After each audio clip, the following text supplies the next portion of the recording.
مساء الخير أسامة، تحية لك، تحية للكباتن في الاستوديو ولكل مشاهدي قنوات أبو ظبي الرياضية. أجواء كبيرة بدأت تسخن هنا في ملعب الأولمبيكو، يتوقع حضور حوالي 50 ألف متفرج، منهم جزء كبير من مشجعي ميلان، حوالي 5700 متفرج تنقلوا هنا إلى ملعب الأولمبيكو لمساندة فريق الروسونيري، وهو ما اضطر المسؤولين والمشرفين على الملعب لتوسيع القسم المخصص بالجمهور الضيف، وهذا شيء غير معتاد من الناحية التنظيمية. أسامة، طبعا مباراة هامة لميلان الذي بدأ كما ذكرت في بداية حديثك في هذا الاستوديو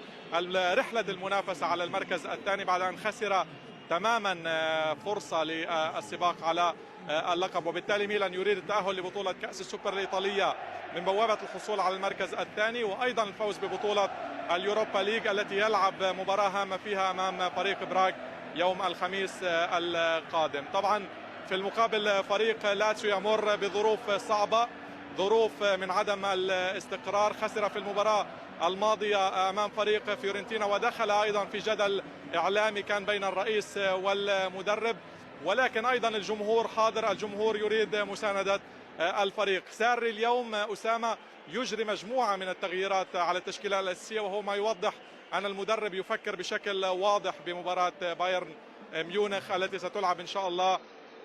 يوم الثلاثاء القادم. مباراة لم تعرف طعم التعادل في آخر 10 مواجهات بين الفريقين، 7 انتصارات لميلان، 3 حالات فوز للاتسيو، وبالتالي ننتظر أيضا اليوم مباراة ساخنة بين الفريقين التي يبدأ فيها الهداف تشيرو إيموبيلي من على مقاعد البدلاء. في حال مشاركته في الشوط الثاني ومساهمته بأي هدف في هذه المباراة سيكون قد وصل للهدف رقم 250 أو للمساهمة رقم 250 له في بطولة السيريا آ، سبق وأن سجل 200 هدف و49 تمريرة حاسمة. أسامة،